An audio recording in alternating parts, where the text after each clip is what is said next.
on. I'm living it, not dreaming it. We getting it, black luxury. I wanna celebrate this life forever. Yeah. I'm living it, not dreaming it.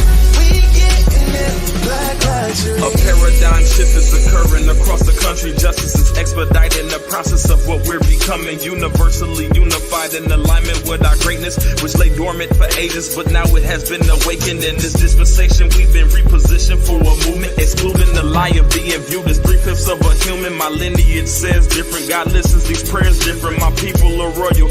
Tell Jordan this air's different. Speaking that air, make a fist, lift it up in the air with it. Uncomfortable with us being aware, that's their business. You can never deny the fact my people spend trillions as consumers. We tired of that, so now we focus on buying black. Black dollars circulate with us, and ain't no buying that. Building multi-generational wealth is where you'll find us at. Won't be satisfied until all of mine living comfortably. Think before you come for me, redefining black luxury. Yeah. I wanna celebrate this life forever. I'm living it, not dreaming it. We getting it, black luxury. I wanna celebrate this life forever.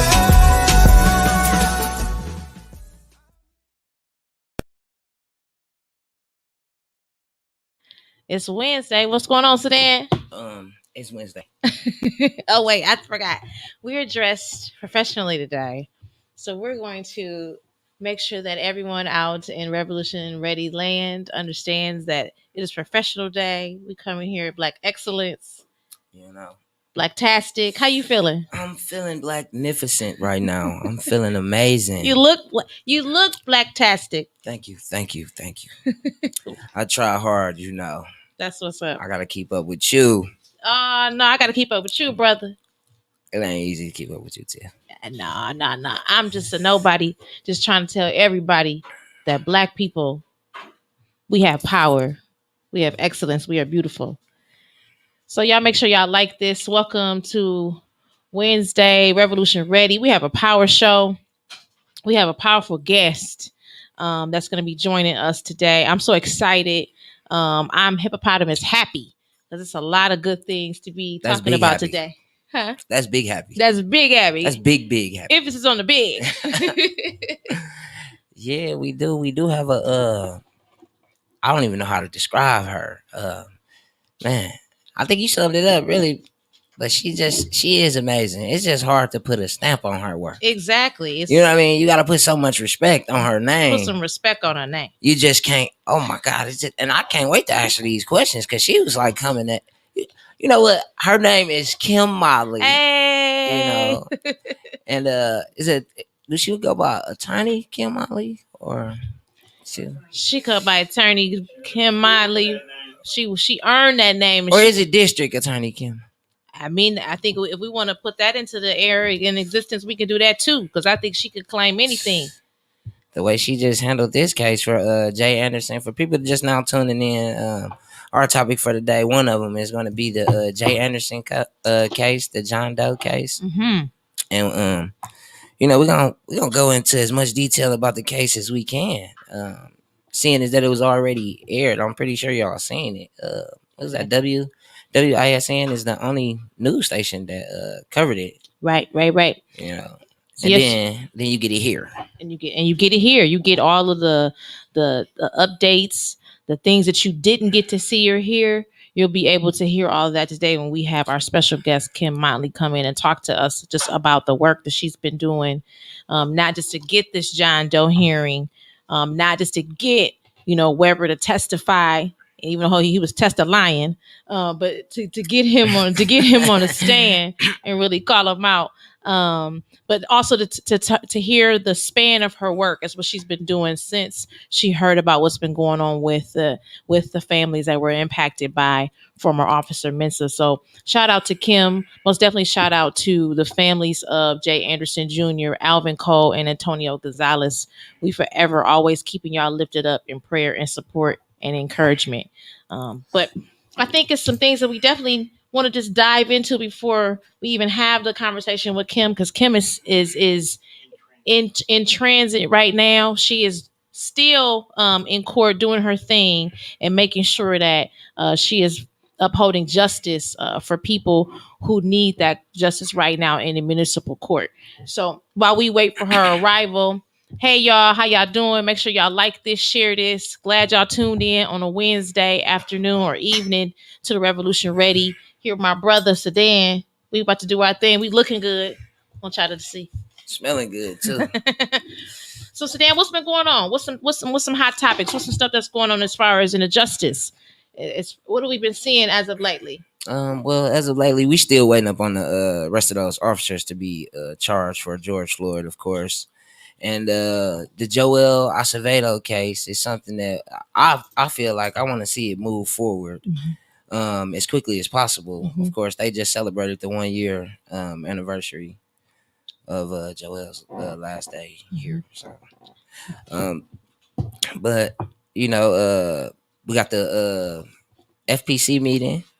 That what day is the FPC meeting? So tomorrow. Yeah. But before we even jump to that, about the Acevedo family, big ups, encouragement to the Acevedo family in their fight for justice for their son Joel. They received some excellent news today in being able to get a judge to agree in their favor to release the footage from what happened that unfortunate night. So that's good to be able to hear that news that the judge decided in their favor and that the department will have to release that footage at immediately. We don't have a date, but immediately. And he set a new court date for June 4th, I believe. So just make sure y'all continue to lift up the Acevedo family and stay tuned in to what's going on with them. Most definitely keep them in your prayers. Of course, preparing for something like that is it's unbearable. It really is to watch the last moment of somebody you love, you know, take their last breath. It's unbearable. It is definitely unbearable. You know, keep them in your prayers. Of course, you know, reach out, give them as much support as y'all can. And then you mentioned about George Floyd, about the other officers that were involved. Tell us what's going on with that. So their case is coming up. Did they say August? I believe so. Yep, in August. So, I mean, I just feel like, and then we have some other people. What is it? It's a lot of controversy about the statement made that one of the jurors was actually wearing a "Get Your Knee Off My Neck" shirt. Yeah. So it's just, you know, it's like we get a win and then they try to take it away. Exactly. I mean, at the end of the day, we know, regardless of whether the juror was wearing that or not, the evidence still showed that, you know, Derek Chauvin and the other officers were the reason as to why George Floyd is not here today with his family and being able to just live and celebrate being Black and being an individual and being a human being. So it doesn't matter what was worn. They're gonna try to nitpick everything. I think it's more based on culture, the way that it was worn. I agree. You know, it's like wearing a dashiki. So just because you are a proud African, does that mean you're not able to stand up in a jury trial, or be a juror? Most definitely. Like that doesn't. It's on a case where, you know, they want to add the racial balance. Yeah. So, you know, you as a Black person, just because you're, you know, and he was judged by 12 of his peers, and all of them unanimously said that he was guilty for what happened. So no appeal is needed. Public opinion has already rendered him guilty, and a jury has already rendered him guilty. And it's time for him just to go ahead and serve that consequence and be held accountable. Am I right, brother?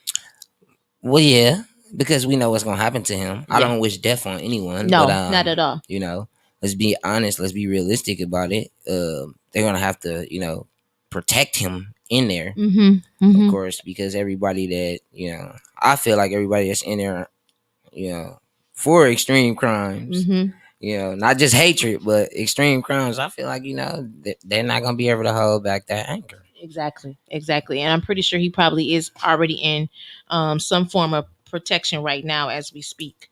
But also, so Dan mentioned about tomorrow is a big meeting involving with the Milwaukee Fire and Police Commission. And so after several meetings, they have continued to push an important item on the agenda to the next meeting. And so in April, they were going to make a decision on banning of chokeholds as that being a standard policy for the Milwaukee Police Department.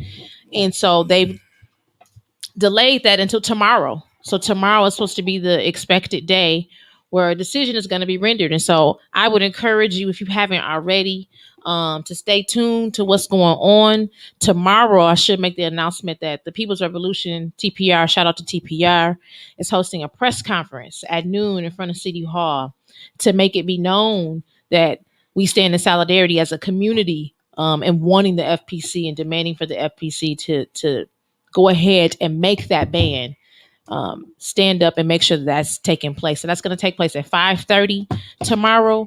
We need people who are going to virtually comment and submit to the record, and making sure that themselves as a citizen is put on record and telling the FPC to ban chokeholds. And if they can't do that, also to submit through the email on Legistar, so fpc.gov. I can get the correct website, but for you to go ahead and submit your public comment, so that way you're on record in support and making sure that they hear. That's the only way these laws are going to be changed, if we put pressure and demand for them to be. So make sure y'all stay tuned tomorrow for that press conference. And be accountable. Say that, brother. We want accountability when it comes to the officers' wrongdoing and the way that they serve injustice in the system. So the only way for us to be able to, I don't even like to say add stipulations, because I hate that. I feel like that's why we get the word reform. Mm-hmm. Because, it comes with a rewording of it, and it adds certain stipulations to getting us closer to where we want to be. But yeah. Do you think people, when they hear the word reform, do you think people say that's like a watered down version, like we've already had reform? Like, do you think that works or it's necessary? It's like to me, it's like you can come in, mm-hmm. but you can't go down the aisle. Okay, yeah, I feel that. Certain aisles, yeah, I'm gonna say, yeah, you know what I mean. And then when you do get the permission to go down the aisle, mm-hmm. there's one department you still can't shop in. Okay, you know what I mean? I feel that because even when we, you definitely leading the charge and always bringing up about ending qualified immunity. Of course. And that's part of reform. And so I don't want people to get that when we say those things that like we're trying to water down the mm-hmm. actions of the police or watering down accountability, but we do have to have laws and policies in place. Correct. And that's it. That's most definitely correct. Mm-hmm. And that's why we have to show up to these meetings. That's right. We have to go in there and implement the change that we want to see. Mm-hmm. And we have to do it by adding these stipulations mm-hmm. To the agenda. We have to make sure that they abide by what we say. We have to make sure that we stand behind our demands and show up.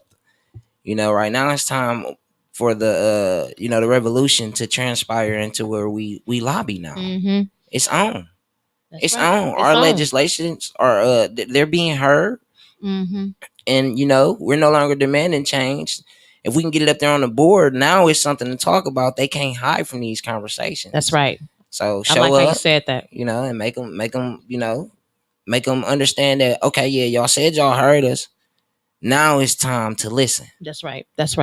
I think Becca says, and shout out to Becca for this catchphrase, change them laws or them laws gonna change me.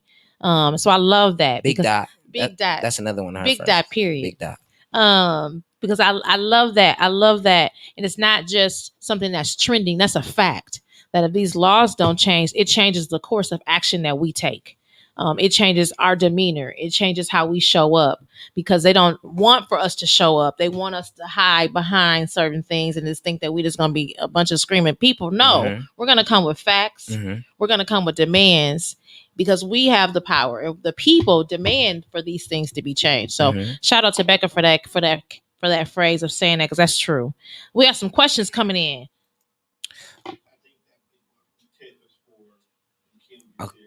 Before we dive into that, let me just add to what you're saying. Please. I also feel like, for us to, be able to foot the movement, we have to add more than just footsteps to it. That's right. I don't want to encourage any, violent behavior or anything like that. But at some point, you getting tired. You get tired of being pushed. That's right. You know what I mean? This is a challenging point in our life. I feel like as a African American, the challenging point in your life is that you have to live with that. Once you're labeled that, that's what you live with. Yeah. You will always be treated as such. That's right. So through history, we've always been treated, with the underhand. We've always had the undermining nature of what our abilities could be. And it's always been lack of what we could become. That's right. That they wanted to, not believe in. But now it's time to make them understand that we're not waiting on them to believe in what we can become. Not at all. If this is the game that's set up for us to play, then let's play. That's right. But understand this. This is the difference in it when we play. It's not a game. That's right. We come to win. We don't come to lose. That's right. And we're going to make the change that we want to see. And we're going to be a part of it. And I think you brought up a good point. We've been conditioned to believe that we the underdogs. And I believe that, the underdog, I always will bet on an underdog any day. But we've been conditioned to believe that. But let's normalize not conditioning ourselves to believe that. Let's normalize being able to believe that we can win a fight once we get in the fight, because we have the power on our side. We have the momentum on our side. And so I wholeheartedly believe in us as a people that we can accomplish anything, that we can take back. And you're talking about certain things as far as history. I always tell people about the fact that they're mad about how this country has developed or what this country has done. Well, we haven't been the people that's been doing that. We've just been the people who've been impacted by those decisions. We've always tried to make sure that our people had, and our people have always had, but we've always been at a point where y'all have taken from us. So now we're in a position that we want to take it back. You wanted to take away education from us. You didn't want us to read or write, to gain knowledge and gain understanding and to gain wealth and to prosper. Because you can see what happens when we prosper. Because look at us. We look good. Magnificent. Black excellence. Unapologetically black. Unapologetically black. Let them know. It's not just a catchphrase. It's not just a catchphrase. That's a reality for us. That's a reality for us as Black people. There's some other things that's coming up too, y'all. I want y'all to be aware of that. Another was, as me and Brother Sedan are talking about engaging and making sure that we're at these meetings and we're at the table and we know what's going on. The task force, shout out to Becca, who's been on this speakers task force, has been really diligently looking through policy and talking about how we can really change what's in black and white. Because our oppressors and those who are creating these laws to hold us down, that's what they're going off of. And so we have to go through and dive deep between these policies and really cut it up and say, no, this is the way that it has to be. So shout out to the task force for being able to come up with 18 recommendations that are going to be reviewed by the assembly. But then further, banning the chokeholds. They're going to be talking about a portion of qualified immunity, also talking about no-knock warrants, all of these things. And all of these things are demands that we've been talking about for years. And now we're able to kind of tune in and really see how they can have some impact. But the state budget is coming up. Most definitely. And so we always talk about that money. And we always talk about that money. That's our money, y'all. Our money. Make sure y'all know that. That's our money, It's y'all. our money. Taxpayer money. Taxpayer dollars. And then how we don't want any of that money to be used to go towards more policing. We want to make sure that police don't be able to tap into that money that's coming, that's soon to come, or delegate it to them. So just make sure y'all stay tuned to what's going on in the state. 60% budget, 40%, 50%, whatever budget it is way more than what we get for the things we need to survive. So you talking facts now, bro. We gotta make sure we stand on their necks, and look at everybody that's feeling like it's unfair. That's right. That they're in that situation. That's right. It's our turn. Y'all make sure y'all sharing this live. Y'all give us some likes. Show us some love. If y'all feeling and liking what we saying today, if y'all believe in what we saying today, touch and agree with us. And we finna get real up in here. How many people we got viewing us right now? 25. All 25 people that's on here, y'all can do the same thing at home. Y'all can go on there on the website right now, and y'all can email y'all local official, find out who it is, and just write a letter to them saying that every demand that you've heard on Revolution Ready, just stand behind it. That's right. It's facts. Y'all can do it right now. That'll be 25 demands. I love that. Know what I mean, if everybody got a different one. If y'all hearing what my brother's saying, 25 people, then y'all share it to the next 25 people. And that 25 people share it to the next 25 people. Get this out there. Make sure that people are aware about what's going on in their community. We just trying to provide information and make sure people are just tuned in to what's going on around them. So that way, when the time comes, you can't say that you didn't know. And the budget is huge. That's right. I don't know the exact number, but they always find some type of way to hide some money that we don't never see. And then we hear about it in the tabloids. We hear about it in the news. Nah, man. The budget is huge. I don't know the exact number because they do vary. They change. But I do know the percentages of where the money's going. And we do need to, change that number. That's right. That's right. We're most definitely affected by that number. We need infrastructure. We need housing. We need education. We need a policing system set up for mental health patients. We need, we need a lot of things. Yes. And, that budget, most of that money that goes to the police could go to any one of them, but they'll keep giving us any one of those in the next 3, 4, 5 years to come. And then it's like, all right, now we require something, but we can control the budget and we can acquire that now. We don't have to wait 5 years. Not at all. So it's also brought to my attention just some other things that's happening, not just here in Wisconsin, but what is taking place as it relates to police brutality and individuals being impacted by police shootings. So you guys remember last summer in Atlanta, there was a young man by the name of Rashard Brooks who was killed by police in the parking lot of Wendy's. And the officers involved, this is just released today by the USA Today, so you can always go back and fact check whatever we're talking about because we can share where we're getting the sources information from. The review board has reversed a firing of the police officer who was involved in the fatal shooting of Rashard Brooks. So I definitely know that the people down in Georgia, not only do they know what to do as it relates to voting, I'm sure they're going to work on this issue too and send up the demand and make sure that decision gets reversed back, that officer should not be on duty. It seems like all these officers keep getting their jobs back. They keep going back to work. What's up with that? It makes me so mad. It makes me so mad. Because then you got that one case where you see the officer actually being tried. And it's like, oh, if he run into me or if he did that to me, I ain't, and people shouldn't have to they shouldn't have to deal with that when they're encountering an officer.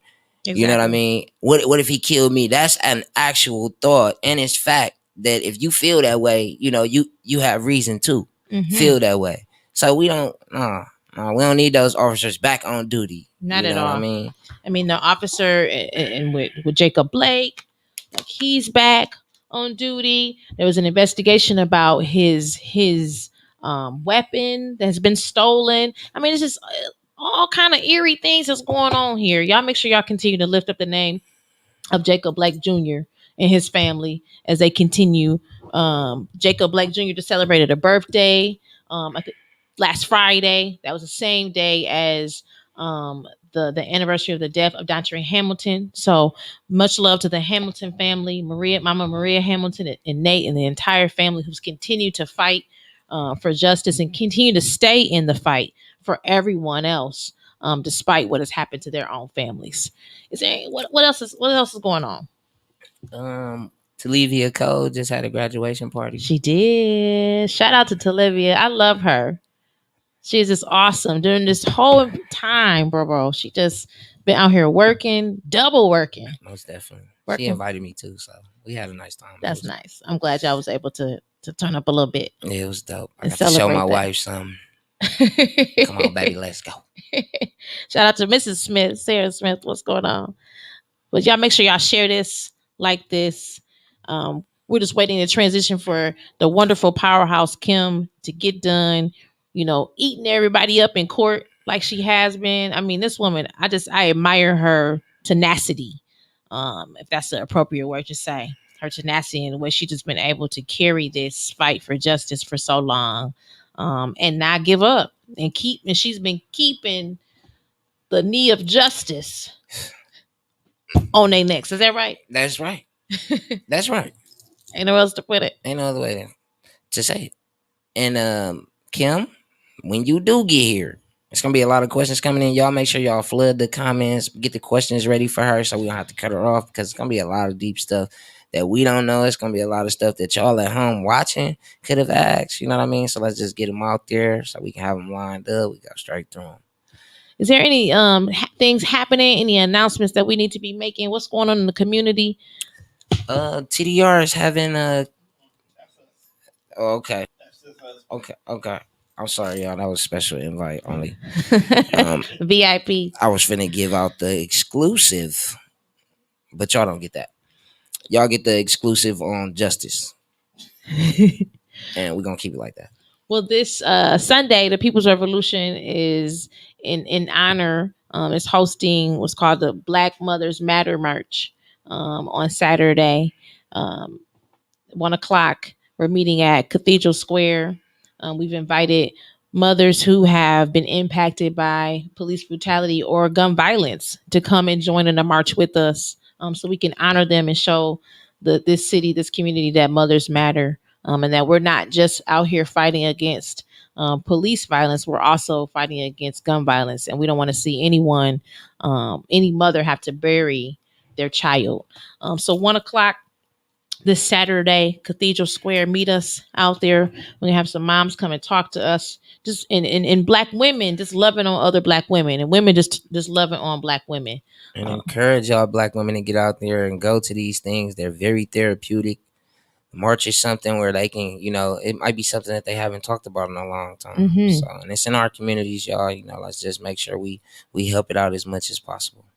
And do you think that's a topic that we need to make sure that we are giving the same due diligence on around? Because the people think that it's just centered around so much about police brutality that we're not talking about the things that are actually happening in our community too. The police brutality is one thing. Systematic racism is something that's way bigger than any violence that we can create. Yeah. You know what I mean? And at the end of the day, the killing doesn't stop unless you stop people from having a reason to kill. Some of these things, they not, not to say that everybody, that there is a reason to kill, but everybody's not living the same struggle and in their eyes, but we all are. Yeah. And it's just how they take it. So we have to stop the struggle. We have to attack the system. We have to get rid of a lot of the reason why people take a chance on even being violent. Exactly. You have so much to lose. You don't just swing first. Yeah. Even if you got bail money, you don't just go to jail. You know what I mean? If you have businesses behind your name or That's something, right. if they have ways that they can create an established lifestyle in a legal manner, Yeah. then, we wouldn't have so much violence. Yeah. And I think it starts there. It starts where we have to be able to control things, though. That's right. The system was not built by us, and it was not built for us. That's right. The system is violent. It's created a sense of poverty, and poverty is violence. I think our brother who we had on a guest 2 weeks ago talked to us, Jamal Smith. He talked to us just about that very thing.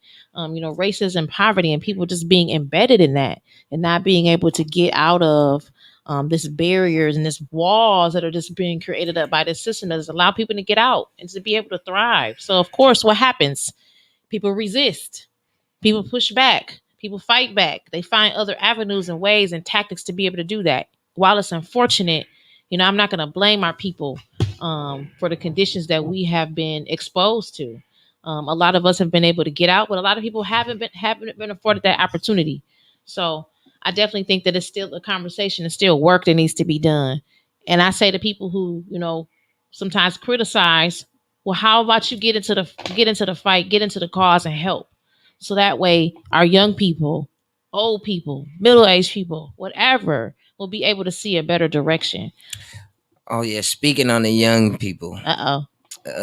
I did forget this, but I'm gonna Shout it out. So we got Shout it out. baseball refund MKE event May 21st and the 22nd. Mm-hmm.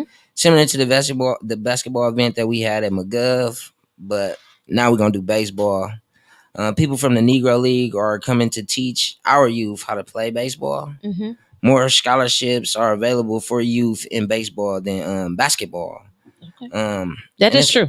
And there's gonna be more details to come. We have baseball gloves, we got the bats, we got the ball. Look out for the flyer early next week, and follow Refund the Community MKE on Facebook.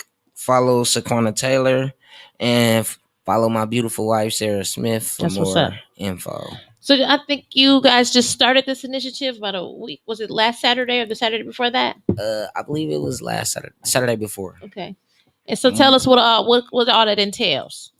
So basically, it was just something my wife actually is very passionate about. She was talking to me about it. Baby, you do a lot of community work. Mm-hmm. You know, I'm always there to help you, but I'm passionate about this because she used to play basketball. She actually won state for her high school. Oh, Shout wow. out Eisenhower. That's what's up. So I was just like, baby, whatever I can do to help you, let's do it. And she was like, yeah, but I want to do it in your community. Mm-hmm. I want to help those kids. And then, you know, her seeing my reaction to baseball, I'm pretty sure it was something different. It was definitely new to me. I did not sit there and watch baseball. And now I got the game on my phone and everything. I talked to her dad about it. Like, it's just different. We didn't have that growing up. Yeah. You know, we grabbed the basketball. Yeah.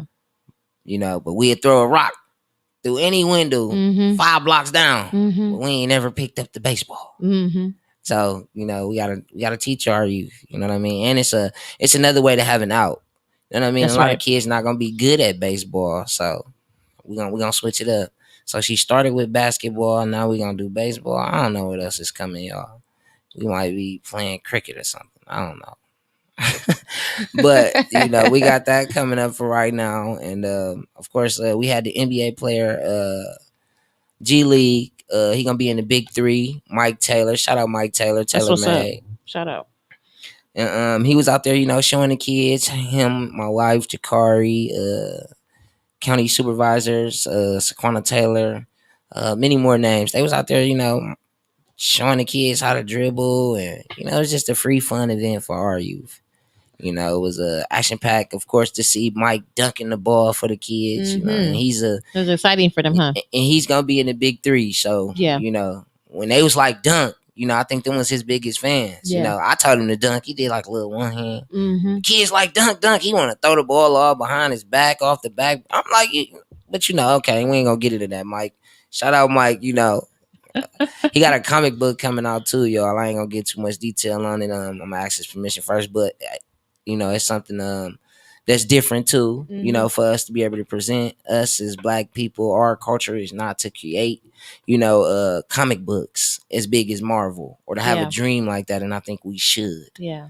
You know what I mean? And we should teach our kids to dream big. We should. And yeah, I love it. Shout out Mike Taylor and the whole Refund MKE community. I see Sarah put in the comments that we're looking to help the youth not only around sports with COVID, we're helping kids connect with entrepreneurs and teach them how to run businesses. We're helping them develop life skills. So shout out to that. I love that. I think people, when they think about sports, they think about just playing, just dribbling a basketball, but there's fundamentals around it. And it's really a bigger picture.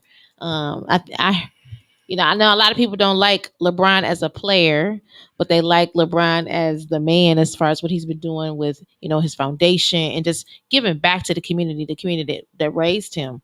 But he talks about how basketball, it was an out for him to be able to make a better way for him and his family, but it also helped him develop life skills, things that he never would have known. So I just appreciate, you know, that y'all taking that leap of faith and doing something positive for our youth and getting them involved. So shout out to y'all. Most definitely. Thank you so much. I love it.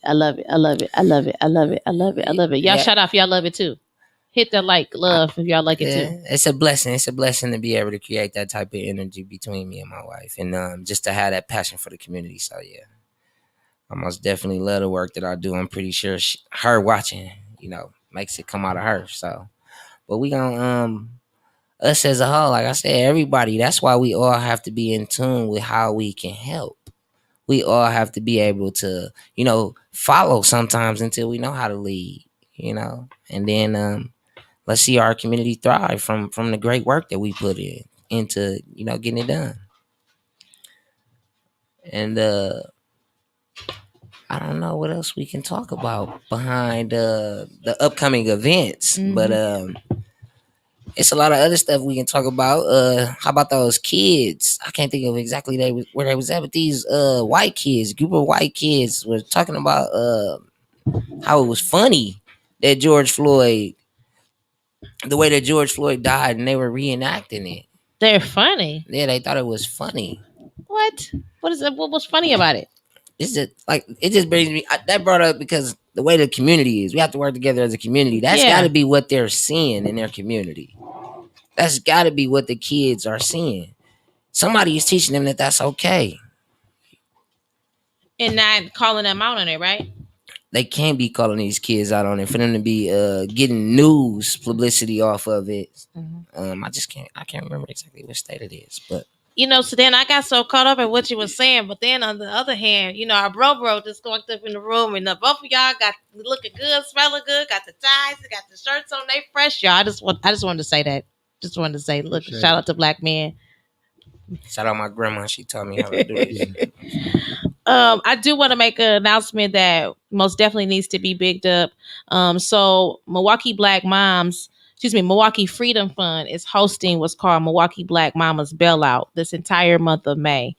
So the Freedom Fund is doing a series of bailouts this May in honor of Mother's Day. So stay tuned for how you can support, donate, and get involved. So the whole point of it was inspired by leadership of the National Bailout, which joins a lot of other organizations across the country to bail Black mothers and caregivers out of jail in honor of Mother's Day.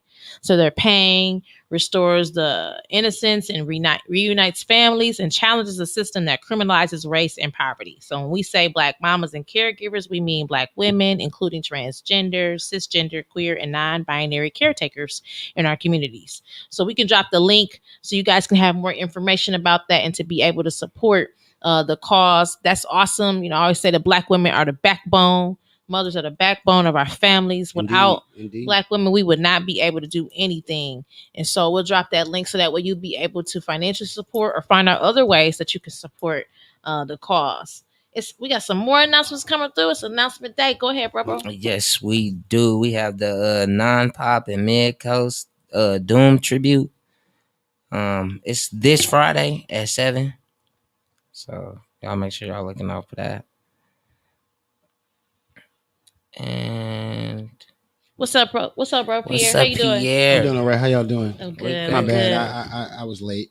I'm sorry. I'm usually a timely person, but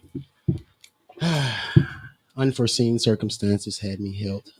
Now you good. We just sitting up here chopping it up because we excited for the powerhouse and Kim. Oh yeah. I can't wait. What you feeling? I'm excited. I mean, I was watching the little court case. The meeting, and she tore him up. Yeah, she did. I think Kim giving a new definition of black women lawyers. You know what I mean? Because I don't even know a Black woman lawyer besides Kim. Honestly. Yeah. So shout out to Kim again. Shout out to Kim. I'm gonna say this when she get here, but I'll say it just to let everybody know. If you need somebody to intimidate or make the police know that they coming for them, get you a Kim Motley. Yeah. Get you a Kim Motley, because she definitely has been shaking it up and shaking up the system. Yeah, she handling my cases right now. So I'm gonna ask her on air when she get here what's going on with it, y'all. She's so busy. I just know I'm gonna stay free. That's all I know. Yeah.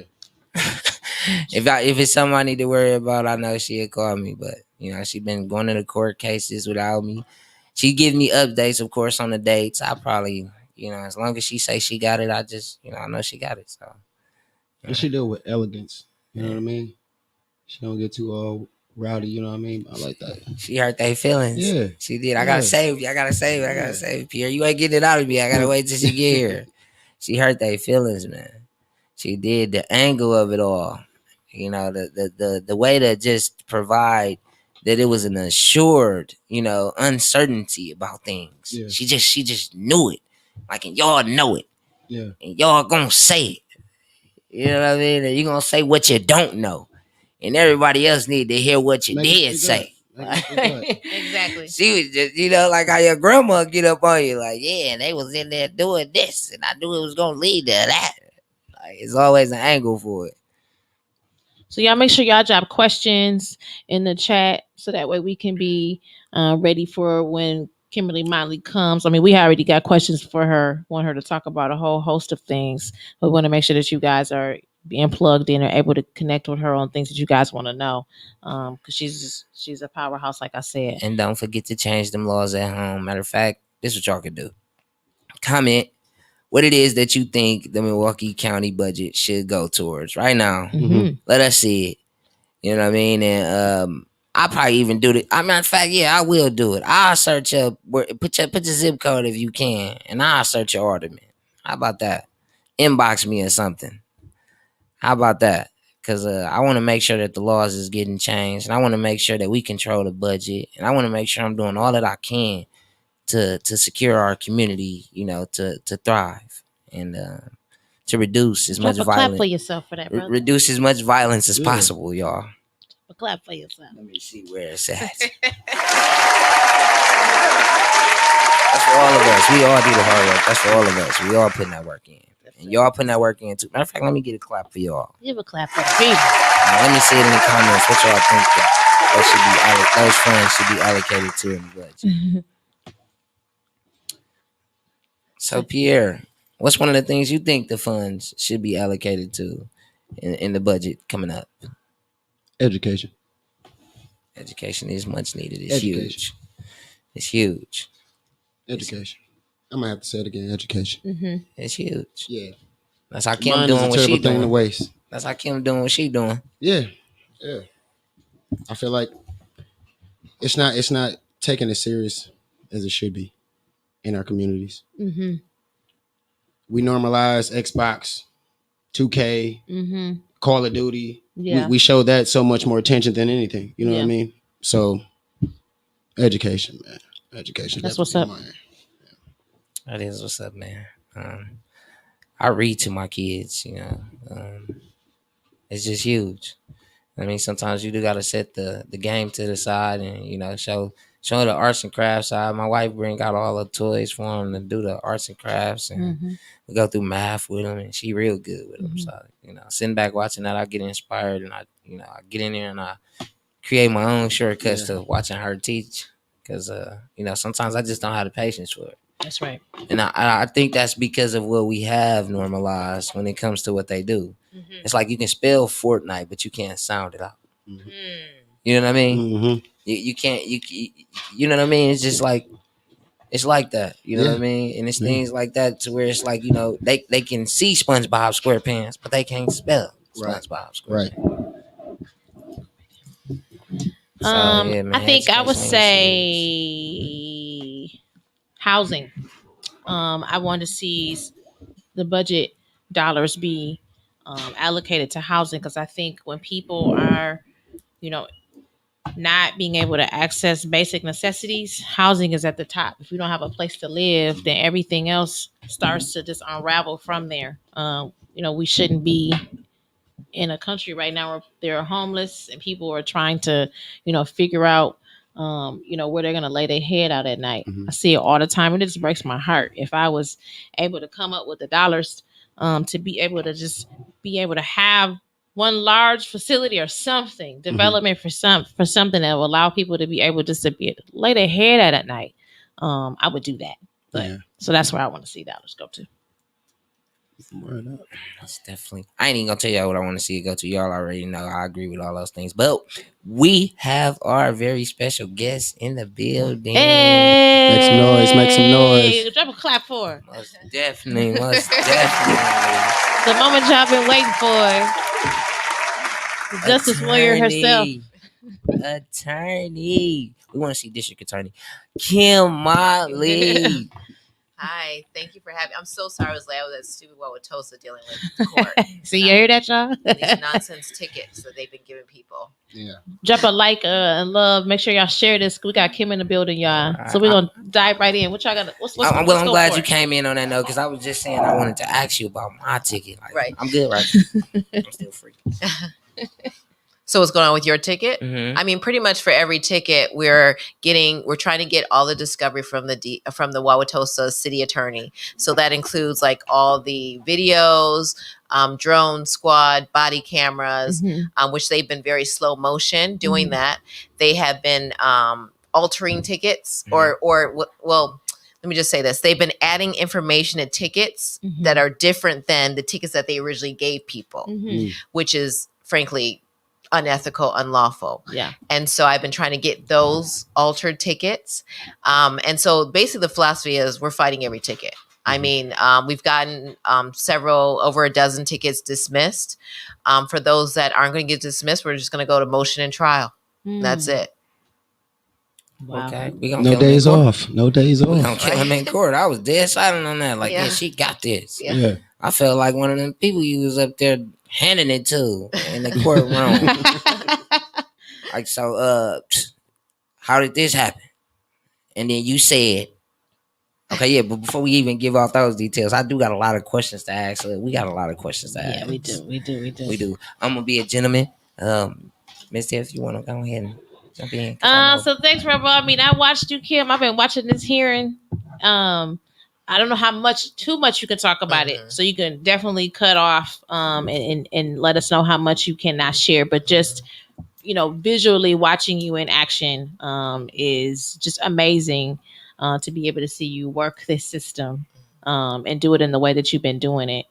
So just shout out to you for that. Thank you. For working so diligently on behalf of the families. Big ups. And not just the families, but even, unfortunately, us as protesters who have got caught up in some things, but all in the name of trying to, raise awareness and to make sure that we're, elevating and letting people know that this has been an issue for the impacted families.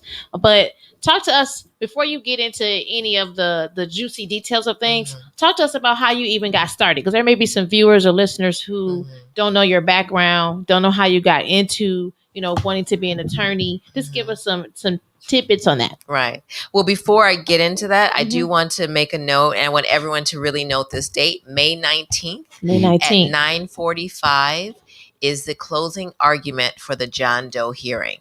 It's going to be no more than an hour. I think it's really important for people to pay attention to it. But it's sort of we're bringing everything together within the 3 different hearings in relation to the Jay Anderson Jr. shooting. And so that's going to be no more than an hour in downtown in Judge Yamahiro's court, May 19th at 9:45 a.m. Got you. Thanks for May sharing 19th. it. Just dropped it in the chat. Thank you. I mean, in terms of how I got started as a lawyer, when I went to college, I wanted to be a DJ, to be honest. And, because I think I love music and, I have done some DJing. Like, I'm not like, but, and so I've always been interested in sort of, I like different music. I like mixing different things together. And to me, that's sort of legal in a lot of ways, at least becoming a litigator is, that makes sense, where we sort of use the laws and the culture and, our legal arguments, and we sort of mix it in together with these different playlists that I play in the courts. Yep. And so I feel like I am sort of a DJ of sorts, if that makes sense. Yeah. DJ of justice. Yes. But it's just something that felt right. There's not like a story happened and then I wanted justice. It just felt right. Yeah. Like this feels right to do right now. That's what's up. I mean, we got so many questions. We don't even know how to start. I really do. I mean, You want to? I think we should start over with one of the questions that one of our viewers have. Tiffany, she says, first off, I want to thank you. You're a true blessing to our city. I have 3 questions. Is it possible that the Attorney General can be contacted to investigate Tulsa PD from the top down? Because after yesterday, it's clear they are not following policy. No documentation. The documentation, no dates, signatures, and copy and pasting. No performance reports of their officers, and proper psychological reports by board certified clinicians. If Mensa is charged, that's the first question. I mean, I absolutely do strongly believe that there is a federal civil rights probe that has to happen of the Wauwatosa Police Department. It's never happened, but I think over these past several months, we have uncovered, fabricated arrest records. We've uncovered really troubling sort of in my opinion, racial profiling stats where, Wauwatosa is a city that's 13 square miles long, and with less than a 5% Black population, but consistently over 60% of the traffic stops are of Black and brown people. We know, for instance, in 2017 that 83% of the arrests were of Black and brown people in Wauwatosa. So for me personally, I encourage everyone to please contact your elected officials. I have spoken to Senator Tammy Baldwin's office. I've spoken to Gwen Moore's office. I've spoken to other locally elected and statewide elected officials. And frankly, it seems as though everyone agrees, but we need to get it done. Yeah. It has to happen because especially now that they're trying to get a new police chief, I think this is a key time to do it so that they know and can make a real informed decision of what their problems are and figure out the right person that can come in to fix those problems. Because Wauwatosa has significant problems within their police department. And it really, in my opinion, is from the top down. And I think we saw that with, frankly, how, in my opinion, Chief Weber behaves. I think, frankly, what happened in court with his testimony was extremely troubling. Yeah. A lot of the things that he was saying. Definitely, yeah. The second part of that? If Mensa is charged, which I believe will happen, who will prosecute the case and be trusted to do a good job? Because it definitely ain't Chisholm, as he has never done shit and would not do a good job. Can you? Oh, you can curse on this show. That's good to know. I think you get like 2 cuss words a show. 2 or 3. Is that per person or is that like as a unit? Yep, and a unit. no F-bombs unless you were racially. We got a bleep, but we got the green light. Okay. Okay. No problem. Well, as an individual child or as a unit? Yeah. We as a unit. And no F-bombs. Okay, no F-bombs. Unless somebody said a racial slur to you. Gotcha. Okay. So, I mean, in terms of, the Milwaukee County District Attorney's Office, they're conflicted out because they already had the opportunity they looked at the case and they decided not to charge. Like that's already happened. And that happened in 2016. So it's up to the judge, if he determines there is probable cause, to appoint a special prosecutor to, be the one that's in charge of this case. So it really is up to the judge to decide who is going to be the person that's going to take the case on, if he finds that there is probable cause. And would he appoint like an outside of Milwaukee County, maybe even somebody outside of Wisconsin? Well, my opinion is this, and I'm a big, there is no box type of person. I just think he needs to appoint somebody with a law degree. Yeah. I don't, if that's a licensed attorney in the state of Wisconsin, I don't think it has to be a traditional prosecutor as we're normally used to seeing. I mean, frankly, we saw, and I think this is a really good example that in the George Floyd case, they had a lot of the attorneys that were involved in the prosecution were private attorneys. And I believe that's what should happen here. That it should be obviously someone that definitely is licensed in the state of Wisconsin. But I do believe that there are benefits to not having a traditional prosecutor to be the one that runs the case. But ultimately, it's up to the judge. Yeah. They ain't got another Kim Motley out there. You know what I'm saying? So that's going to be hard to Kim, do. I said before you got here, prosecution myself. I said before you got here that if, you want to scare police department, preferably a police chief, get you a Kim Motley. No, but not this one. Can it be like a negligence suit against the Wauwatosa? I mean, the thing about it is, I think there's so much, and I agree. I mean, we have 50 plus lawsuits against them, and we just keep adding more and more lawsuits. There's so much. There's not a limit. As long, you don't want to obviously file frivolous lawsuits, but I think that they've given so much ammunition, frankly, for lack of a better word, of they're just, the way that they police is just not consistent with what policing, in my opinion, should be.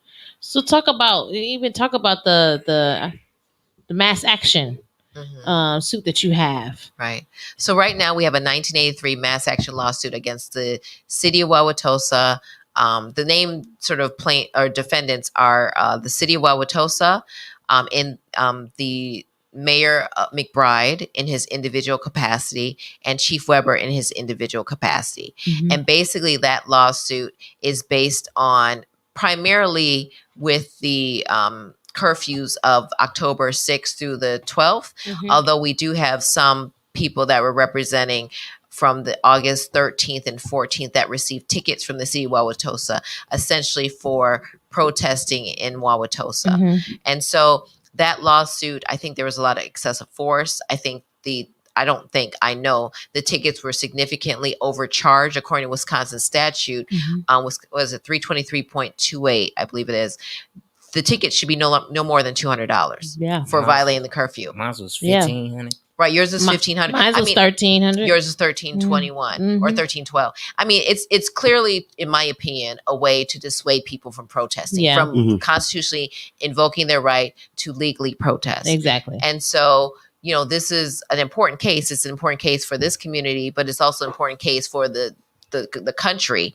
And frankly, this case is we have 49 plaintiffs, plaintiffs, and the 50th plaintiff is the People's Revolution and unincorporated entity. And so that's sort of how we have it. So essentially, it's a mass action. I'm pretty sure this is the largest mass action, civil rights action in the state of Wisconsin ever.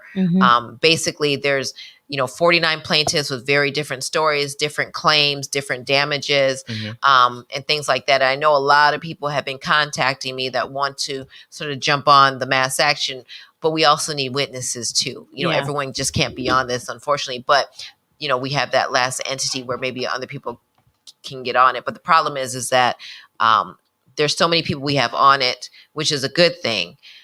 Adding more people will sort of slow up the process. It will slow it up, and we have to go backwards, and we're really going forwards. And we've gotten so much information from that. Like, for instance, we know now, and they put this in writing, that the mayor has said there are credible threats of violence against the city of Wauwatosa and Mayfair Mall for the October curfew, and he says there's no documents to verify that, which is interesting.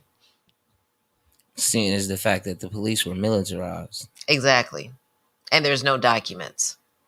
And given that, don't they have to take certain protocols to be able to release a riot patrol? So that's the point. I mean, that's why there's laws. There's laws that are supposed to be followed that I think were significantly violated. And I think that that we have a lot of good sort of things on our side, but it's not a slam dunk by no stretch of the imagination. It's something that we're going to have to prove and demonstrate and show. But I can say that we did have, we were supposed to have a deposition for Mayor McBride a couple weeks ago. Both parties agreed to the date. He agreed to the date. We agreed to the date. And ultimately, he didn't show up. Wow, surprise. And he said his attorney stated that they wanted a protective order over certain documents. And also he wanted to seal the court testimony, which doesn't make sense. It's like, why are we going to do this in private? We can't do this in private. We have 50 plaintiffs. Right. And how are you going to try to essentially, hide freedom of speech on a case that largely depends on freedom of speech? And it's funny you say that, because I mean, the offense was done publicly. Exactly. And so the correction and the accountability has to be made public. And he's an elected official. I was going to say that, but there's nothing to hide at this point in time. Exactly. So what are you hiding? Let's do it. I mean, I think from our perspective, and I think we're all on the same team here, we've been very transparent and open. Yeah. I mean, honestly, like everything that we've done, it hasn't been a secret. Exactly. It's like there's going to be protests. There are going to be people out there protesting because they don't like the fact that with the way certain things have happened in Wauwatosa. Exactly. It's pretty transparent, but it's like all this sneaky business that they're doing it's ridiculous. I mean, we have lawsuits against the city of Wauwatosa to get basic documents for open records that, frankly, I've been fighting them in court for since I believe it is October of last year. Mhm. You know, I had a fight to get Talavia Cole's phone back, who's Alvin Cole's sister. They unlawfully took her phone and illegally kept it. And when they went to court, they had no excuse as to why they kept it for 21 days. And we got it back. We had to go to court for that. You know, so there's been constant just lawsuit after lawsuit against them that have been, the courts have agreed with our interpretation of everything. Do you think it's been a mixture of negligence and arrogance You know, in their actions?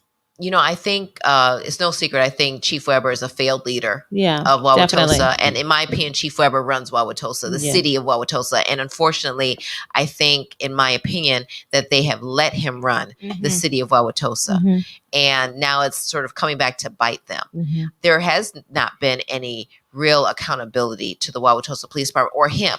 You know, it tells you something if yesterday for the John Doe hearing, that's the first time he's ever testified, as far as I know, testified. Sorry, right. In terms, as it relates to any of the shootings involving Joseph Mensah. And to be completely honest, I don't know if he's testified in any matters in open court since he's been a police chief, period. I don't know if he has. Maybe he has. I'm just not aware of it. Mhm. But the fact that was the first time he ever was on the stand under oath answering questions. That's ridiculous. It's ridiculous, you know, and he's been the chief for 37 years and he quit. He's retiring. You know, he should be fired. You know, I've been very vocal about that. There's a lot of corruption that I have seen in this Wauwatosa Police Department, and it's because of him. But the thing about it is that, especially when it comes to Joseph Mensah, you know, I do think that he has problems. I think that Joseph Mensah may have been the one that certainly pulled the trigger, but I think Chief Weber helped put the bullets in the gun. That's right. Most definitely, and it's been certainly it's been reports of negligence and his actions, and reports coming up the way that they handled the documents, the way that let's just dive right into it. The way that the gun was where he said it was, and not being able to say it in court. I mean, there's a lot of inconsistency. I mean, first of all, Joseph Mensah said that there was an extended magazine in the gun. That's a lie. That's a straight up lie. Yeah. There's pictures of the gun. There was not an extended magazine in the gun. That's a lie. Then he said that basically the way that he parked his car face to face with Jay Anderson is inconsistent with training of Wauwatosa police officers on how they're supposed to position their car for a traffic stop. So that was questionable. Because it was a traffic stop, he was supposed to put on his audio recording. He did not do that. Nope, he didn't. Because it's a traffic stop, he was supposed to turn on his red and blue lights, which activates his squad video. He didn't do that either. So, you know, the recording that we have, he turned on after he shot and killed Jay Anderson. And the recording goes back 30 seconds, but there's no audio. So there's clear sort of training violations of Mensah. He also said that at 12:30 a.m. that night, he went to Madison's Park and he ran out 2 vehicles and he turned on his red and blue lights and 2 vehicles left. There's no evidence of that. There's no evidence he went there at 12:30, and there's no evidence that he actually turned on his squad video lights, because if he did, then there'd be video for it. Yeah. But we don't have that. And it's telling that even you're asking the question about video footage that's no longer available, like this magically disappeared. Right. Was it from the school? Well, I mean, I don't even know what, I mean, this wasn't an investigation. I don't know what this was. And frankly, Milwaukee Police Department should be ashamed of themselves with how they let this happen. You know, they don't have clean hands in this either. You know, they did not conduct an investigation on this. It wasn't about an investigation. It was about justification. That's it. It was all about justification. You know, they only talked to Joseph Mensah for 47 minutes. They did not record the conversation. As far as I saw in police report, they didn't ask to record the conversation, and that's it. They spent more time talking to Jay Anderson's family after he was killed, trying to convince them implicitly that he was a drug dealer, trying to Horrible. convince his girlfriend that he was cheating on him. They spent more time doing that than they did actually questioning Joseph Mensah, which is absolutely disgusting and disrespectful. And also, in the police report, Madison Park wasn't even in Joseph Mensah's patrol area. That's right. Yeah. And he went there twice that night outside of his patrol area. You saw Chief Weber trying to clean that up. Like, it's okay. Like, really? It's just, you just go wherever. What's the point? Why appoint any officer to an area if you can just be anywhere? He had no credibility, in my opinion, yesterday. And they weren't supposed to get involved in their own investigation at all. Exactly. And I have over 10 police reports written by Wauwatosa police officers of them being involved in the investigation, number one. And two, in the apartment buildings, there were people that heard stuff. There was, I think, one person that saw a little bit of something. Milwaukee didn't even follow up on that stuff. For the Madison Elementary School video, what captured the cars coming in, that was a Wauwatosa police officer that went and got that. Yeah. That's a Wauwatosa police officer that wrote the report of what he saw in the Madison Park Elementary video that same day. And the next day, Joseph Mensah was questioned. No audio, no video, nothing. That was a Wauwatosa police officer that supposedly took the gun out the vehicle. Just snatched it out. It was a Wauwatosa police officer that dug his hands in Jay Anderson's pockets and supposedly found marijuana that jumped from the left pocket to the right pocket. It was in the left pocket when he found it, but when he ends up at the hospital, it was found in the right pocket. Then there was a Wauwatosa police officer that found his ID that said he specifically went into the car to try to locate Jay Anderson's ID, but then he forgot where he found it. That's all Wauwatosa. And we also know that when Milwaukee came, Mensah had his white takedown lights on, right? White takedown lights that does not activate video recording. That was at 3:06 a.m. when the shooting started, right? So at 3:59 a.m., the Milwaukee Police Department took over the investigation.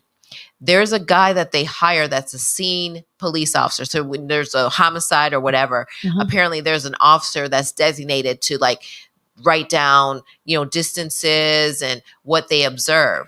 Well, that person wrote that Mensah's red and blue lights on his car were on. Who turned his lights on? Off. Yeah. Excuse me, on. Well, exactly. Who turned off the white lights and who turned on his red and blue lights?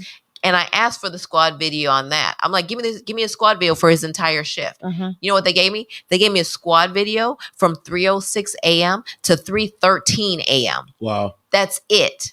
He was working from 11 p.m. until 7:24 a.m. And I asked for his entire squad video shift. I got 5 minutes, and that's it. And so to think that all of these I'm different hot. No, you're fine. This is great. Like all these different layers of just disgusting corruption, and then to think that the head of this, Chief Weber, allows for him, because I remember the question that you asked, what's the approval process of getting an award, and he is the final say in being able to grant that award. So he granted that award for Mensah. But then to add more insult to injury, then he gets a highly recommendation from him after all of this. With all of this that has happened, he's got a recommendation to go on to another law enforcement agency, knowing the fact that he did not follow training protocols and procedures. And that was exposed in the earlier hearing by a former officer and expert. And then for the both entities, Tulsa to help in covering that up, and then Milwaukee Police Department for continuing to cover that up. So my question though is, you I'm mad. Are you getting him? I mean, not to say are you getting him, but in every way, is there an angle where you want to go where he's fired as of right now? I mean, you've already proven that he's been deemed unfit in so many ways because of the protocol after these shootings, where he's supposed to have some type of mental wellness check, and he hasn't had one. Is that even enough to just say, see, let's start here. Yeah. Fire him until this happens, Mhm. and let's just not have him on the force, until further notice. And then just what is it like? I think they go through an appeal to like say no, he not gonna be on here, and then y'all come back in a couple days, like a hearing for him to come back on. Y'all go through that. Well, I mean, the thing about it is, I mean, that's a good question. I Yeah. think Waukesha County Sheriff's Department, they are fools for hiring him. The amount of liability they took on is just incredible. It's just incredible. But with regard, what I'm focused on now is trying to get him charged with a crime. Mhm. And I think that is so important. I feel like, yes, I agree with you. He should be fired. He should never be a law enforcement officer ever again. Period. It's not the right job for him. In my opinion. And I think that because of the efforts of protesters and the family, that's why he left Wauwatosa. Him hiding though and running there, is that like a way for him to like have leverage since he's not under Wauwatosa anymore? Because if he was, then you could just say, well, he shouldn't be a Wauwatosa police officer. Well, this is the thing that's interesting is that because he's a Waukesha County Sheriff's Department, he can still go into Wauwatosa because they have these mutual aid agreements. Yeah. Remember the week of the curfew, they had all these law enforcement officers there. And so he still can police Wauwatosa. So the Fire and Police Commission Wauwatosa did a crappy job in trying to do this separation agreement with him, and the Common Council of Wauwatosa, they all failed. And frankly, if it weren't for the three families of Alvin Cole, Jay Anderson, Antonio Gonzalez, if it wasn't for many people with the People's Revolution and other protesters, I am convinced that that Joseph Mensa would still be an officer with Wauwatosa. I am convinced that Chief Weber would still be the chief there and would not have put in for his retirement. It's like they really, I don't know what they're doing, to be honest. They're not doing enough. They're not doing enough. And it's because of people that aren't from Wauwatosa that have been demanding better for the city of Wauwatosa. They should be appreciative of what has It's happened. like, what does he have on Chief Weber? It's like it's like Joseph. There's something internal so big that I'm just gonna pass you off instead of That's a just good question. exposing the real root. You know what I mean? It goes to show the nature of his behavior of letting everything slide, though, right? So Absolutely. of course that's why he can't be. And I think that's why this issue is bigger than Mensa, because there's Mensas everywhere. But I think the issue is it's a system that from top down that allows for Mensa to continue to, like, you saw the movie Gremlins, how they continue to grow is because you pour water. So the Right. system keeps pouring water on these folks, and they continue to evolve and grow and just feel like they're untouchable. And I think now we've encountered a moment in history with Kim being a part of the justice movement, what's going on here in Wisconsin, but across the country, of us saying no to that and being resistant to that. And it starts with Chief Weber. It starts. It absolutely does. His statement of him not knowing where the gun was placed. Yeah. He's such a clown. I mean, he said, And even in the medical, being in part of the exam of the body at the medical examiner's office. right.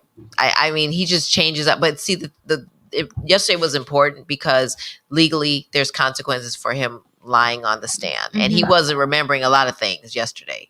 He didn't know a lot of things, but he claimed that he did know a lot of things.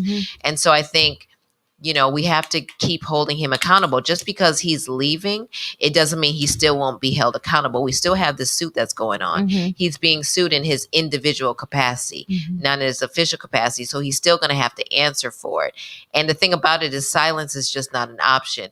I understand that there's a lot of people in Wauwatosa, and particularly with elected officials, that support what's going on in terms of the protesters and things like that. But being complicit, just because you're saying he needs to be fired, but you're not doing any steps toward that, and you're in the position of power to do that, then you're just as bad, in my opinion. It's time to pick a team, period. And Period. Right. And just because Chief Weber is leaving, that doesn't eliminate the problem at all. So then, Kim, talk about what does accountability look like from those who are residents of Tosa to their own police chief that they are paying He's still getting paid through all of this. Like, what does that say to them? What do we need to be telling them? What do they need to be doing? Well, number one, we need to push for this federal civil rights probe. They need to be contacting Attorney General Josh Call. They need to be contacting Tammy Baldwin. They need to be contacting Congresswoman Gwen Moore.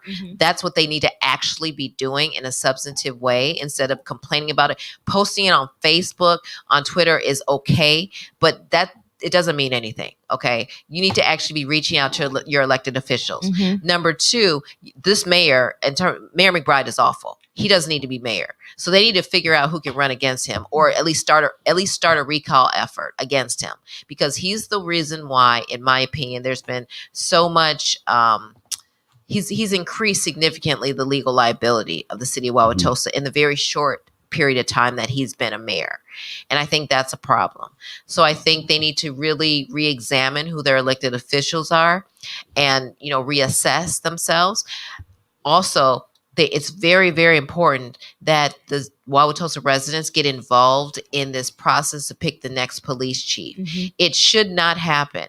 Also, I understand that the interim police chief that they're looking to hire is Lieutenant Luke Vetter, Captain Vetter. Yeah. And he shouldn't be the interim police chief.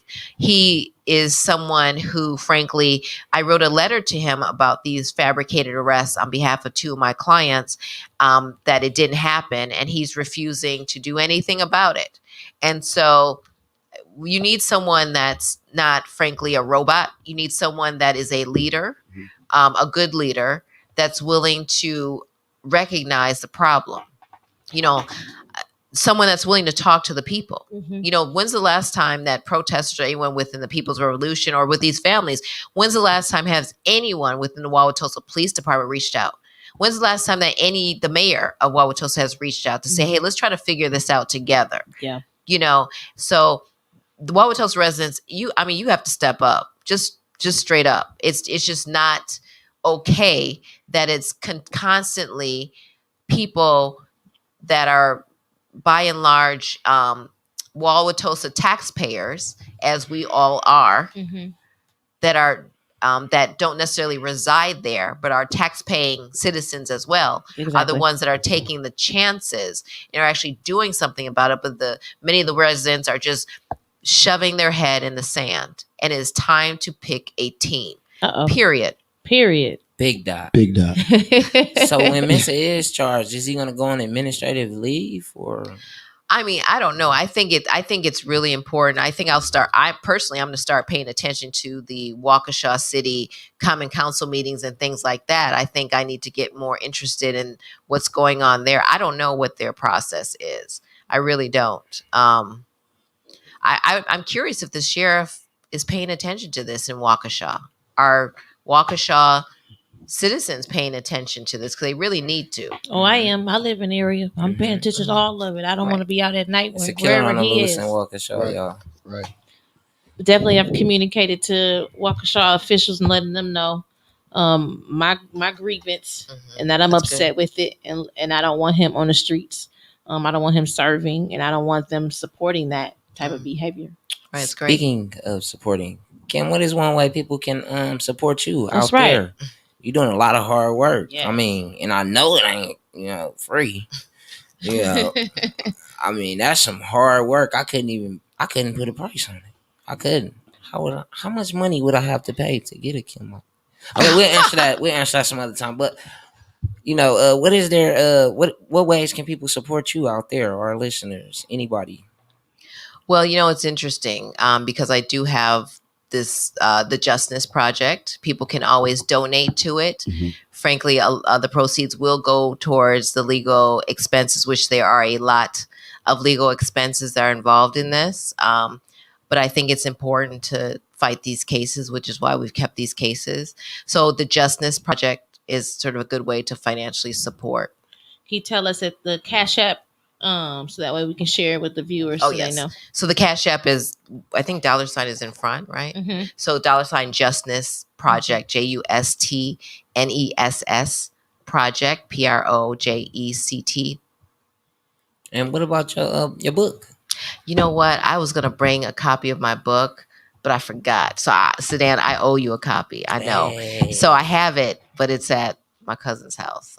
But I do have a book. It's called Lawless. It's actually because of COVID. I was supposed to be on book tour in the U.S., but that killed that. But I was able to go, to Australia and UK, do book tour there, which was cool.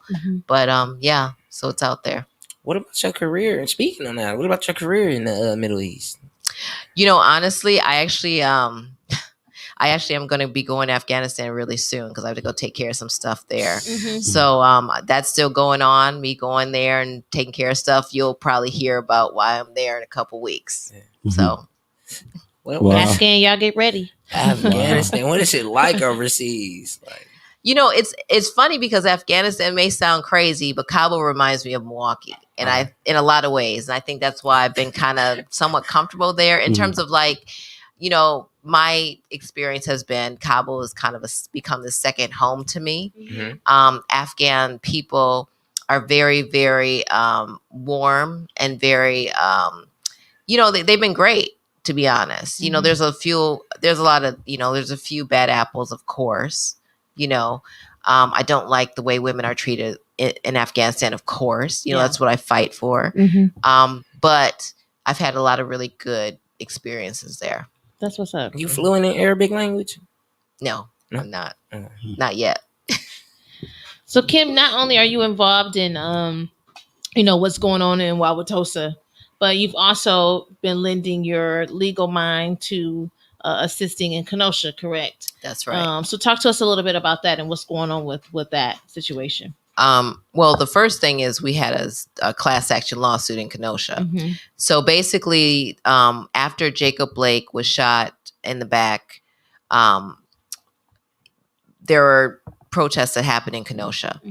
I think those were also unlawfully enacted. Some they didn't go through the process, and so we filed a civil rights class action lawsuit against the city of Wauwatosa.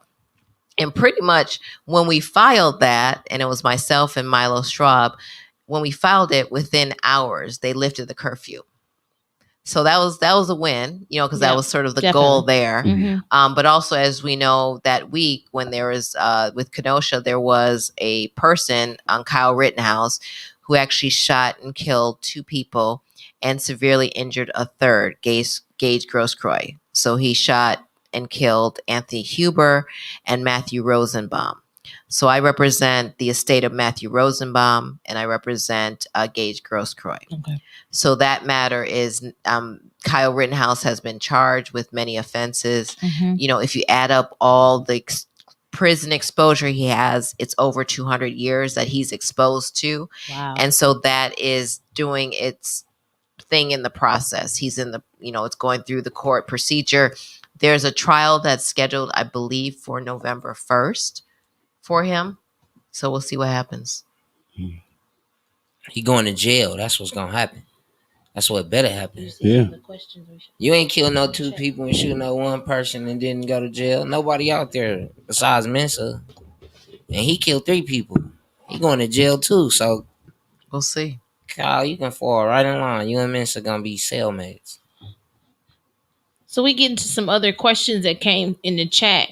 But Kim, just talk to us, even still on the talk of Kenosha and, with Kyle and just all, it's a high profile case, high profile situation, but look at the comparison of how Kyle has been treated, clearly as a murderer in this situation versus how other individuals, mainly Black and brown people, how they've been taken into custody, or sometimes not even taken into custody. But look how, all of these different, just privileged situation that Kyle has gotten.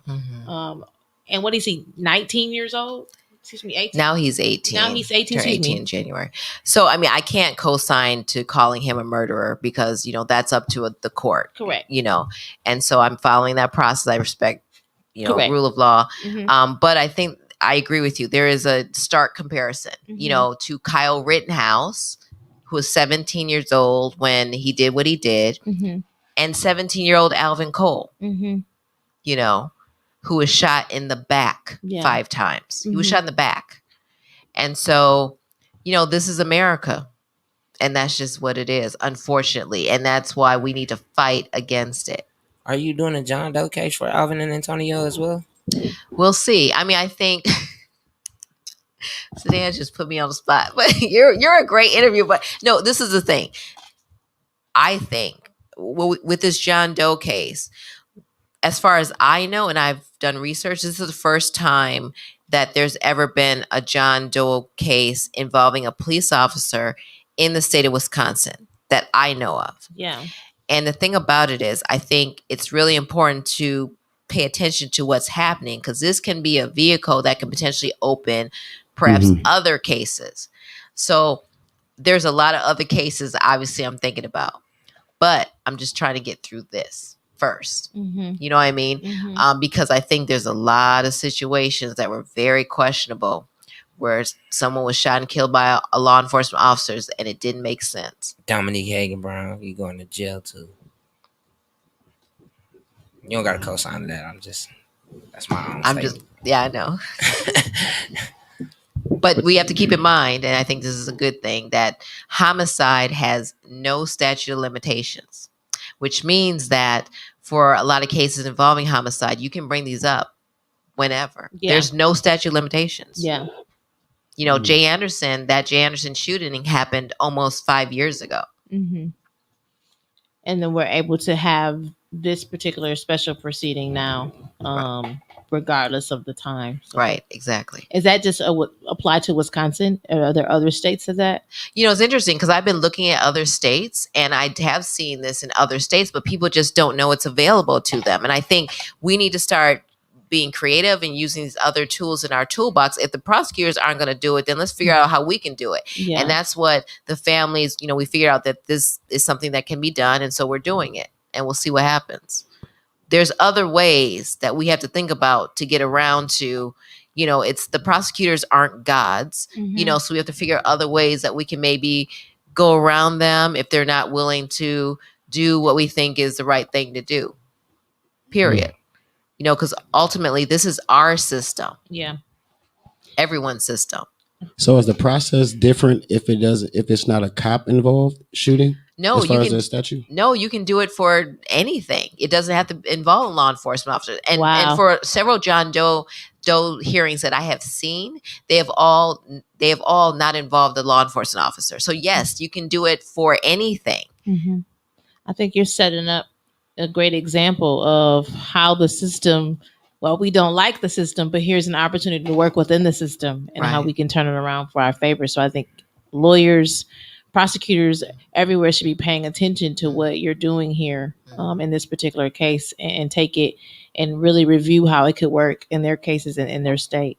I agree. I think it's so important for us to do this. And I think we have to figure out other ways. I mean, keep in mind, the whole thing against Joseph Mensah and the city of Wauwatosa, it began with a police citizen complaint that was filed with the city of Wauwatosa. This is just a basic police complaint that was filed on behalf of the Alvin Cole, Jay Anderson, and Antonio Gonzalez family.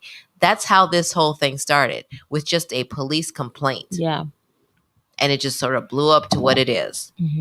We got a quick question right here from Kevin. It says, what are your thoughts about Kenosha not releasing records to anyone about Kenosha unrest? Well, I think that's a problem. And I think that it's important for there to be writ of mandamus actions that you sue to get those records. And I believe Kevin Glowicki has a lawsuit, which is extremely important to pay attention and watch for in the Kenosha courts, where he's actually suing to get those records, because that's something that doesn't belong to the police department, that belongs to the citizens. And we're doing the same thing with Alvin Cole in the Milwaukee Circuit Court. We've been suing for documents in Wauwatosa. It is important that Kevin Glowicki is also doing this in the Kenosha courts. And I mean, I think because it's not just about him getting the records, the records should be available to everybody. You shouldn't have to pay, $180 to file a lawsuit to get records. Yeah. And speaking, like, you paid a ton of money for a lot of the records that you were able to get for the Alvin Cole case, correct? That's correct. I paid thousands of dollars. Well, I went over $1,000 to get Joseph Mensah's emails. I paid over, I think, $1,312. Wow. To just get his emails. So that's something that can't just be subpoenaed. Well, the problem is that at the time we didn't have a court case.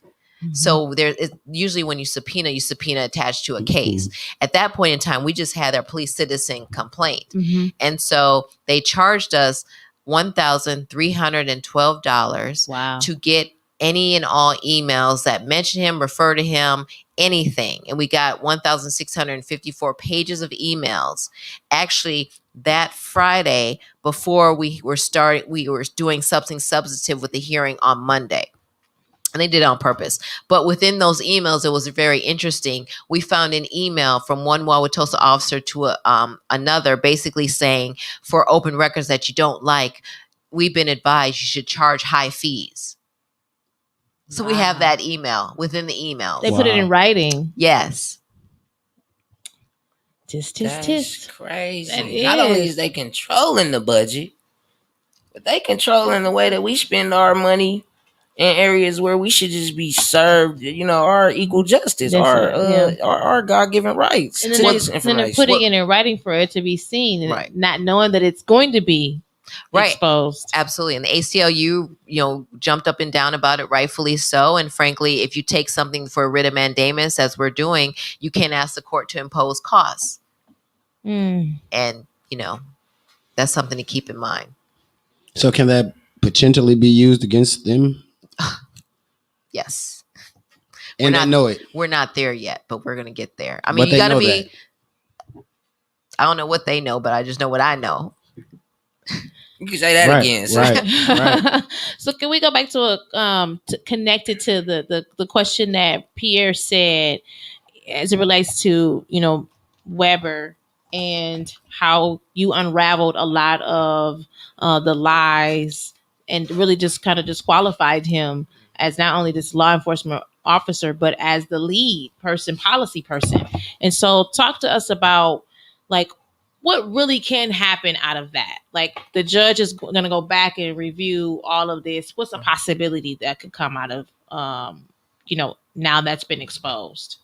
Well, I mean, I think the focal point of the hearing in Judge Yamahiro's court is there probable cause to charge Joseph Mensah with a crime? Will the judge issue a complaint and say that there's probable cause to charge him with a crime? So even though, whatever Weber said, yesterday is bad. Yeah. He's not the one that's on trial here. Yeah. He just isn't. A matter of fact, Joseph Mensah isn't even the one that's on trial.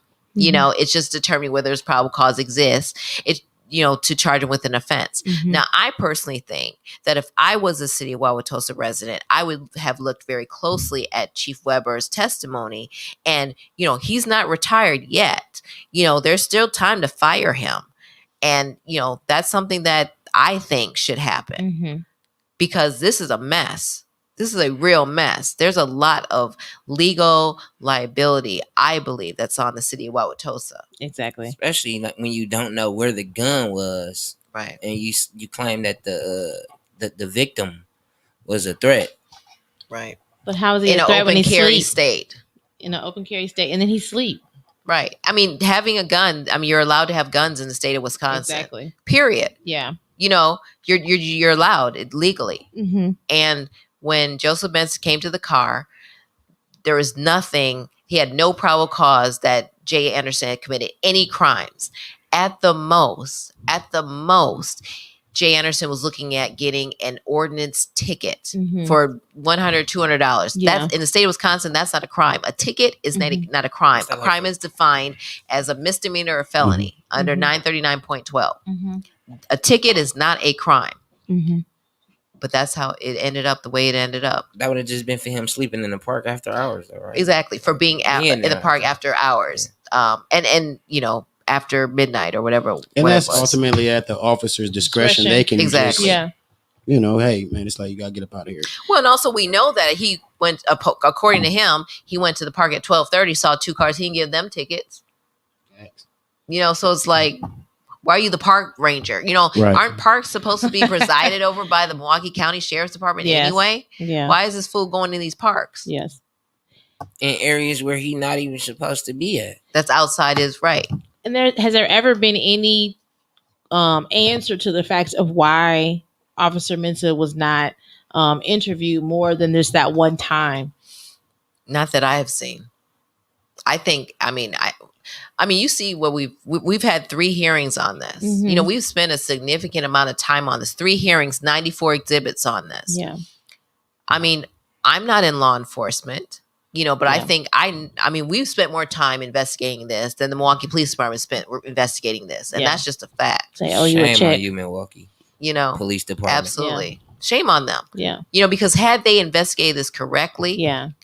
Alvin Cole would possibly be here, and that's just facts.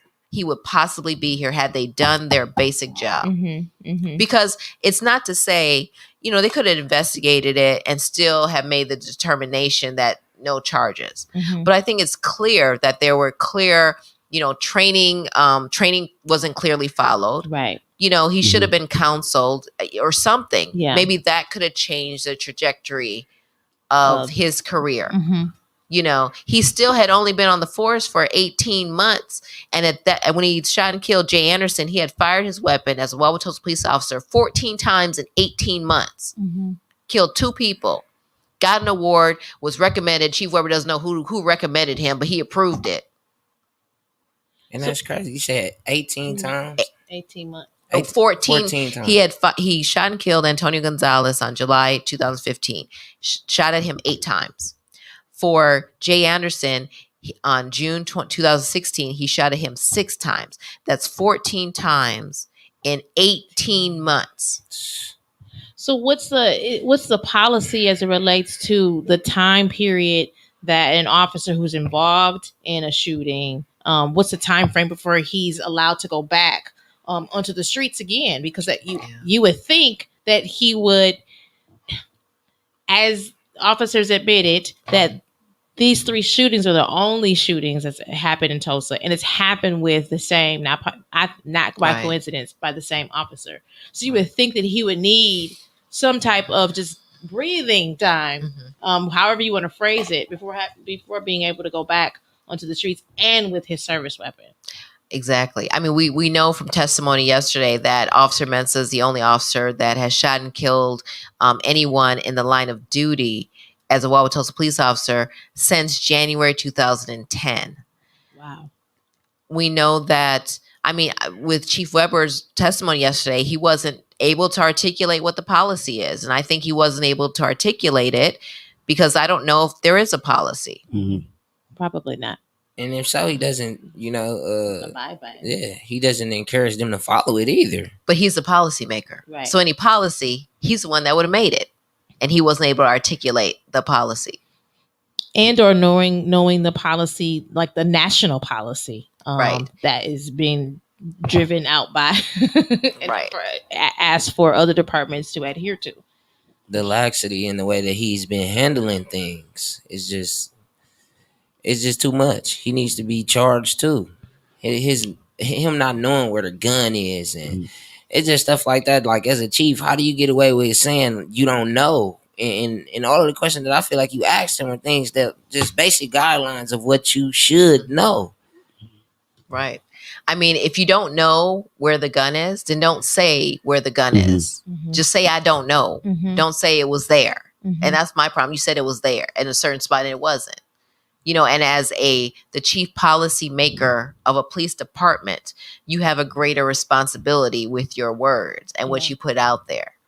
You know, and so it just wasn't, I don't think it was smart for him to, if he didn't know, you just shouldn't say. Right. Period. Right. Say, I don't know. Yeah. So out of all of these things, you know, Kim, you're unraveling so much. And so just shout out to you for being able to just, you know, get all of this exposed for these families, because it's heart-wrenching. But it's also good because people need to know this. The public needs to be aware about what's happening with these police departments. But what would you recommend for, I know you're the legal mind and you're working in that lane, but what would you recommend as far as policy changes after now knowing all these things that you know and that we know? Like, how would you direct us in saying, what are some key things that we need to be talking about and raising awareness and getting changed? In Wauwatosa or just period? Period. but specifically in Wauwatosa. Right. Well, I mean, I think, it's important for people to continue, if you have a problem with a law enforcement officer, that you put that complaint in writing and you keep records of things. I think that's very, very important. I also think, frankly, that if you think an officer is doing a good job, you should also say that too. I think that's also really important, because the fact of the matter is law enforcement isn't going anywhere. It just isn't. But I think that especially if you have a complaint, you should absolutely put that in writing.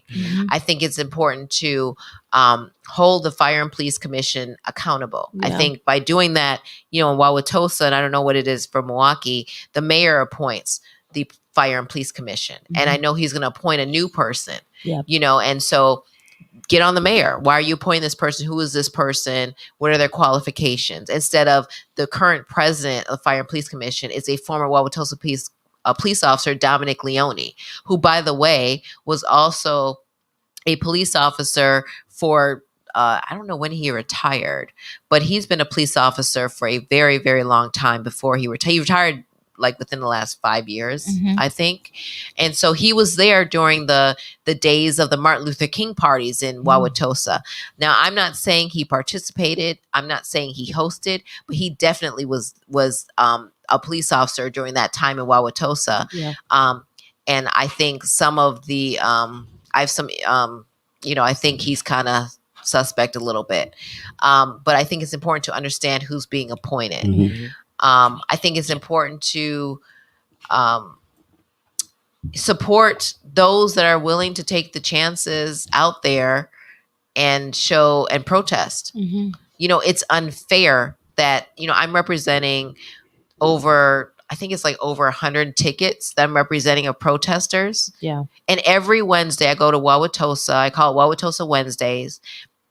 And it's nothing but Black and brown people. Wow. And I go to the city attorney. I was just there. That's why I was late today. And I said, this is ridiculous. I said, this is the blackest I see Wauwatosa every single Wednesday when I come to court. And you're part of the problem. So residents of Wauwatosa, go to court and observe and watch the fiasco of what's happening. That's really important. Support these protesters. Well, before we get out of here, I want you to, give them a way to support you again. How can they follow you?